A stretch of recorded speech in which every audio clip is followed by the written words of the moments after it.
Hi guys. Today is Sunday the 27th of December. It's about 50 degrees. To say the weather around here has been crazy, it has. A few days ago we had 4 inches of snow. Well, guess what? It's gone now. These nice warm temperatures. Have not made a lot of videos since getting everything cut, cleaned up, and everything put in the barn. It started raining, it's been wet, and I really haven't been able to do anything outside. But it has given me the opportunity to do something that we've needed done since we bought this place.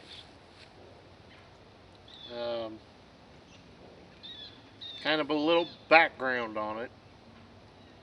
This property we own was part of a farm. 150 acres thereabouts, and 1989 surveys were done of the farm, and it was divided up in 4 sections, 4 equal parts,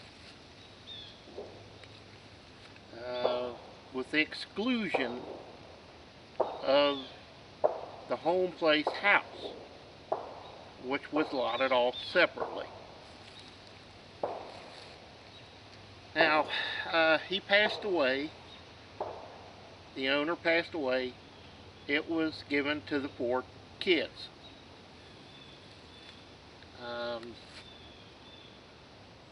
The owner, the son, who owned this property here,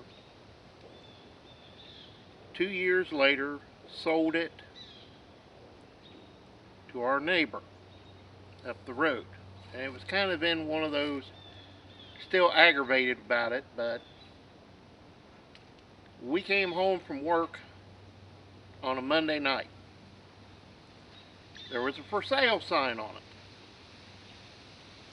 We figured Tuesday when we got home, we'll call and ask. Well, Tuesday we got home from work, the for sale sign had sold on it. We called them up, and yes, it had sold one day. So it was a bit aggravating. But the guy that bought it lived up the road. I rented his ground.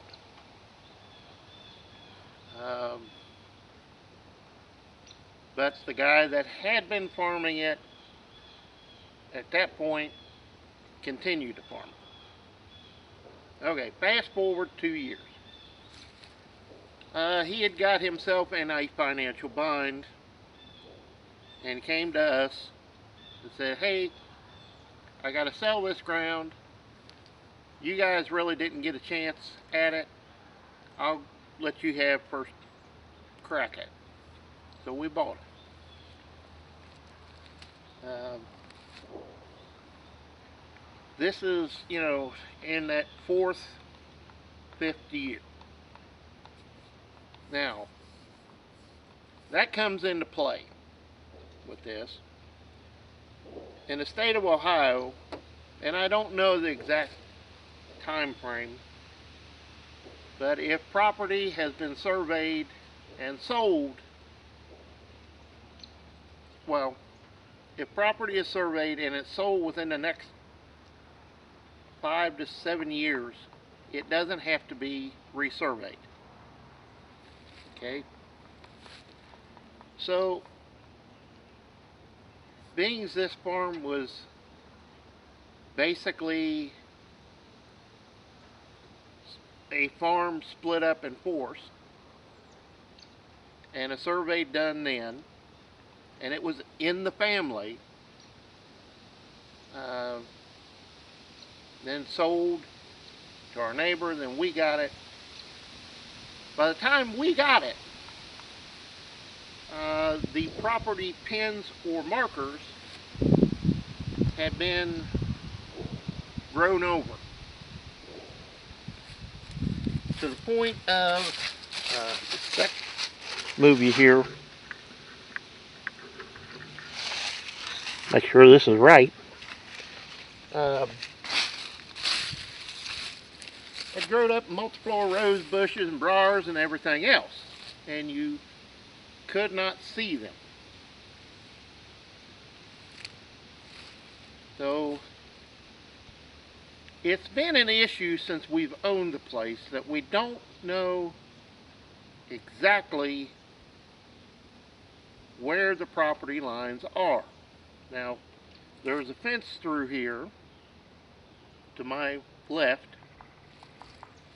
that has been here. It's all wood post and everything is rotted down. And we kind of took it for granted that's the property line. Because in the survey map of this property, they show where fences were at in real life survey. You know what I mean? On the survey, it's noted exactly where the fences were. Alright.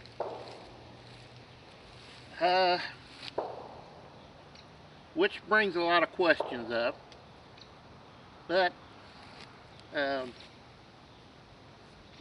our neighbor up the road that I let hunt here has an app on his phone that he pays for as a hunter, to where he knows where his boundaries are at on a piece of property, where he can go and can't go.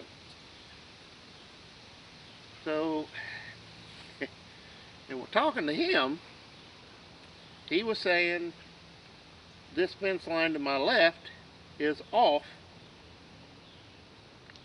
by a couple of feet, which I kind of put down to, you know, plus or minus on his app. It's not going to say, you know, he can't exactly pinpoint this spot. It's close, but it's not exact. So on the back line, back in this corner, when the neighbor bought it, he had put a fence post, steel post, in the ground by the property marker, by the pin, and put an oil can on top of it, white oil jug. Well, by the time we got it, you could kind of see where that post was, but it was, you know, this high and multiflora rose bushes and just nasty. You couldn't get near it. So that was kind of out, trying to get to it. Well, you fast forward, as a woods grows, as time evolves, multiflora rose bushes die out. Case in point, right here.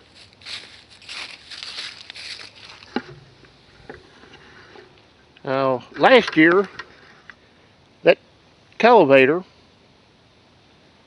had a 6-foot high, just thick, multiflora rose bush in it. Well, guess what? It's dead now. And that's what's happened back there in that corner. So, I went back to,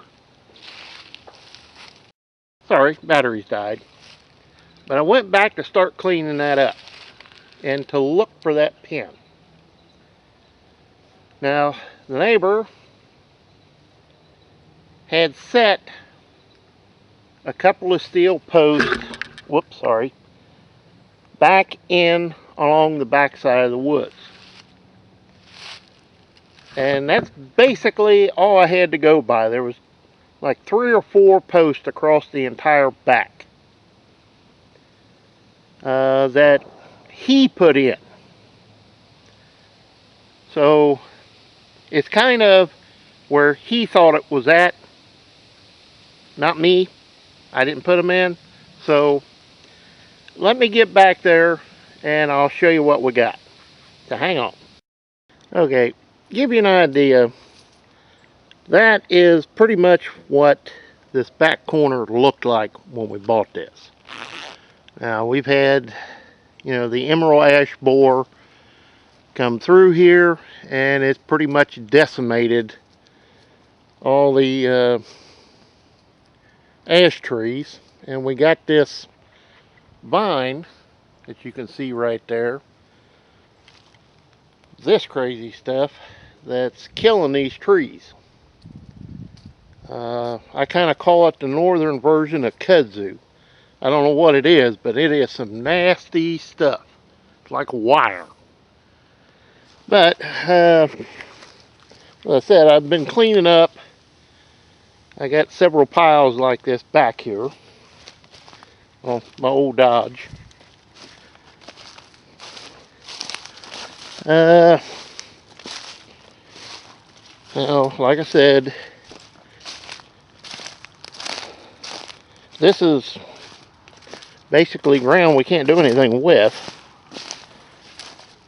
I'd like to fence this in to put cows, but there are issues with doing that.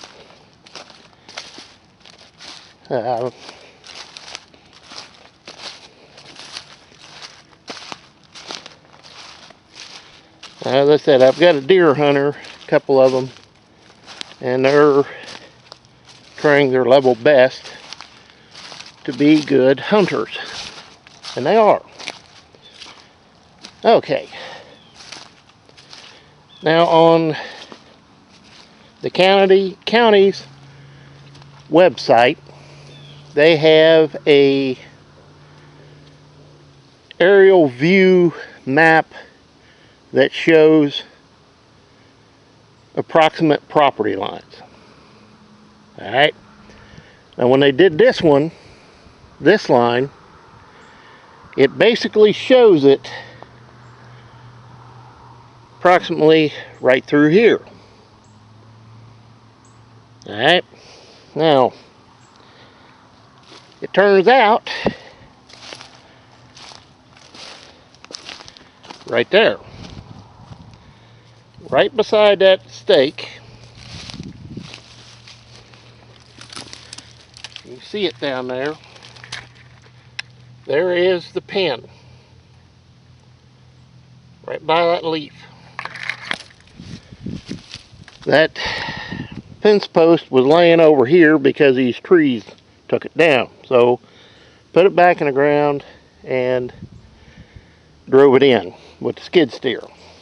Now that puts you right through here. And if you can see, the neighbor had put a couple of wood posts, several of them. And I went through and painted them orange to make it easier to see. Okay. Now, as I said, this was all one farm. Field here, all this belonged to the one farm. This, what I'm looking at, was the cow lane coming from the farm house and buildings back to this woods. Alright, this was the lane. And there is a shallow pond here. Now when I say shallow, I mean it's shallow. Maybe a couple of feet deep.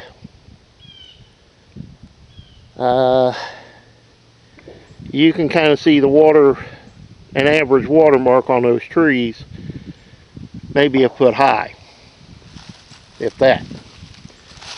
But if you look right there, you can see that orange post, and you go right through there, you can now kind of see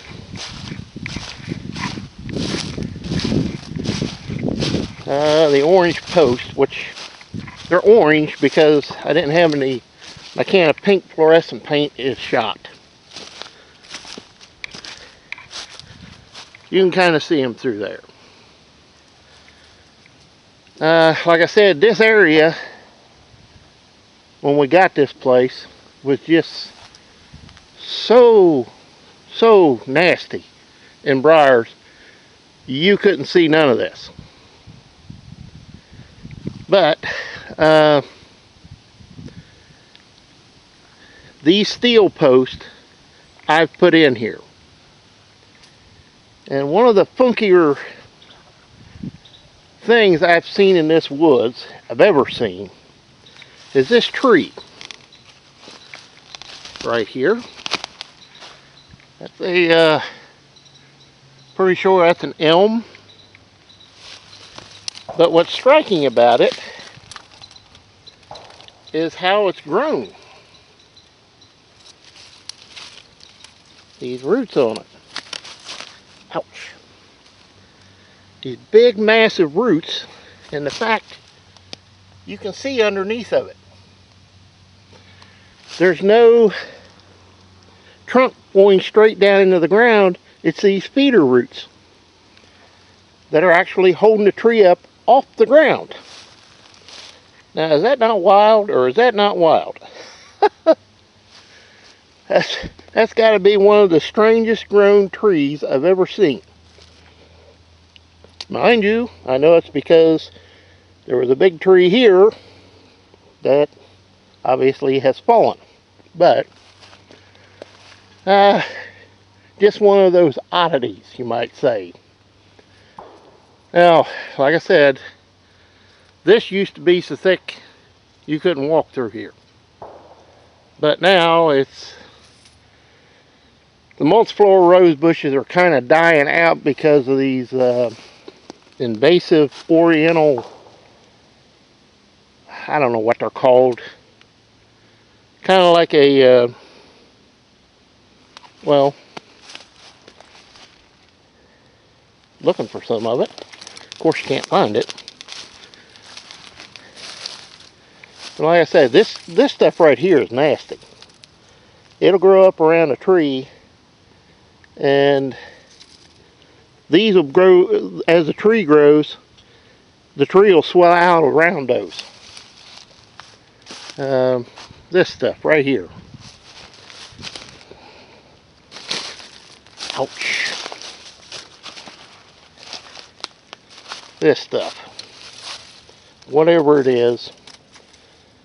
It grows up in bushes, shades the ground out, kills everything there. Now, you can't really see it, but there's a wood post down there the neighbor had put in. So, I've got trees, theoretically. This is right on the line. It actually needs to come down. But I can't touch these. Anything over there. For obvious reasons. Now, when the property was split up, the piece behind us here has some really hard to find follow property lines, because it goes from that pole 155 feet down to a pin, and then takes a 90-degree angle 40 feet that way, and then straight down, and then it's just jagged.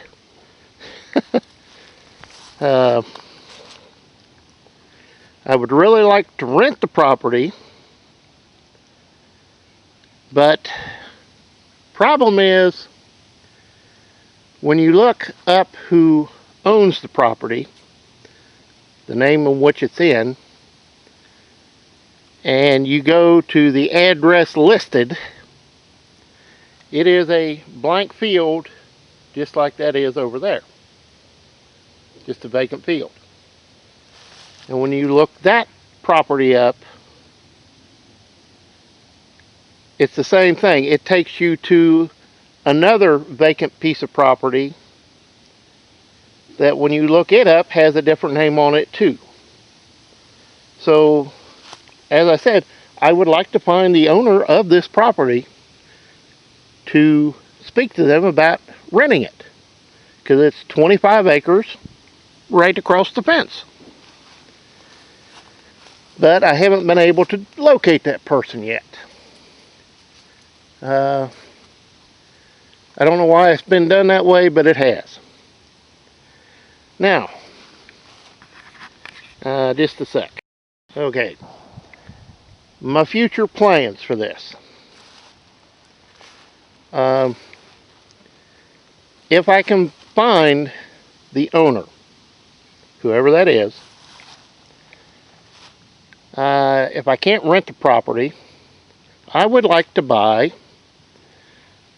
the strip that goes from that property stake to the 155-foot mark where it makes the 90-degree bend. It's about 3.5 acres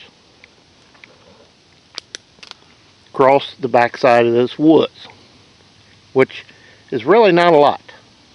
But, and here's the thing, that gives me better control of hunters. If I buy to that point, I put a fence across the whole back, put signage on it, and nobody legally can come from that side back there into this woods to hunt. Because legally, people that live up in the house up there can tell people they can come back here and hunt in the woods from that stake over and over here. But you know as well as I do, that won't happen. They'll come right on into my place. So she has legally covered her butt by telling people they can come back to hunt. Now, it's kind of a long story, and it's hard to follow, so just bear with me. It's kind of, I think the owner lives right over here in this house, but it's in another person's name. It's kind of a jigsaw puzzle. But she's legally covering her butt. She tells them they can hunt her woods, which is right here. You know, this little jag right here. And not have to worry about it, because then it's on the hunter.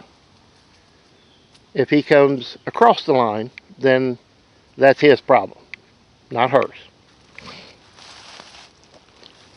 But, at any rate, if I could buy the 155-foot strip, it's about 3.3 acres, which isn't a lot, but it increases the field size on the other side of the woods, which we're going to try to get there next, and allows me to negate this fence line idea, put the fence out there.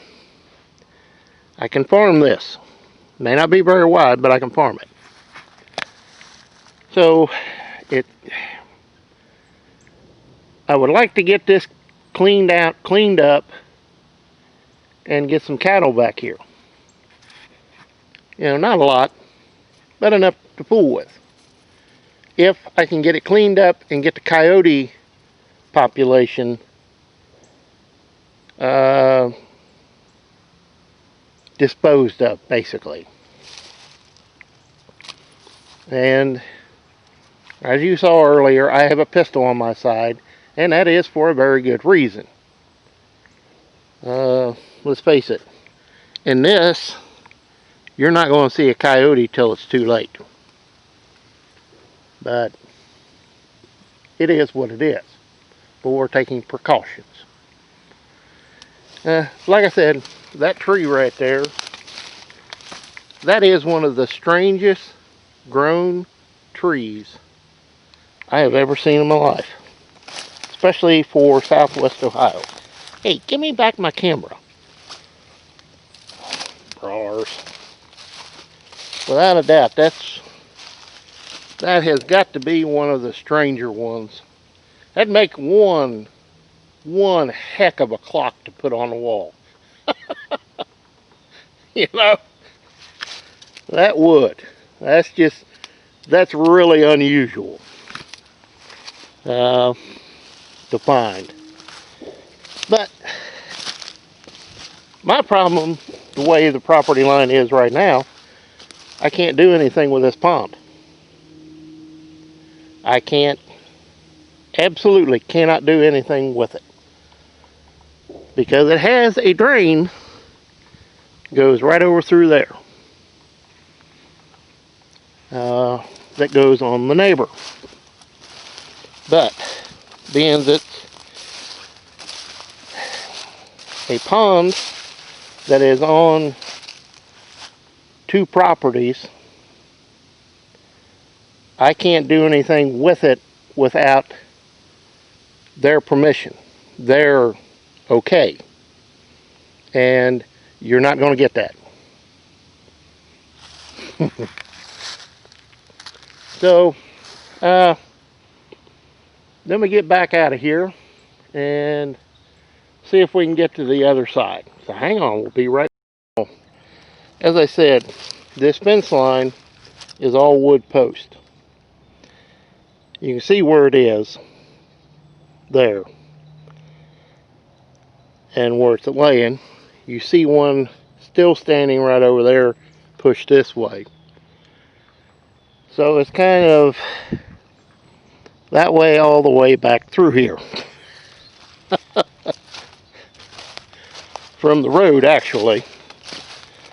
And I've been trying to, when I find a post like that that's good, to put a steel post in here so it can be found. That line can be saved. And I have the awfulest mess of grapevines back here you have ever seen in your life. Whew! Place is full of it. And got some, I don't even know what some of this stuff is. But when you get that kudzu like crap and multiflora rose bushes and all this mess together like this, man, you talk about making a mess to try to clean up. I spent about a day, 4 or 5 hours, just cleaning up from that tree to right here over. I mean, that's just how thick this mess was. And come up with that pile. That kind of gives you an idea. And I'm going to have an even bigger pile because those are all ash. They're dead. The big elm over there dead. You got all this crap in here it's just got to come out. And these briars and everything else. Like those locust trees right there on the side of the building are 3 years old. I'm not joking you. Those are 3 years old. And the maple is there and the ash here are only about 15 years old. So to say this place will grow wood in a hurry is no joke. See how thick them briars is. you can understand why it takes a while to get anything done back here. So we'll be back here in a minute, guys.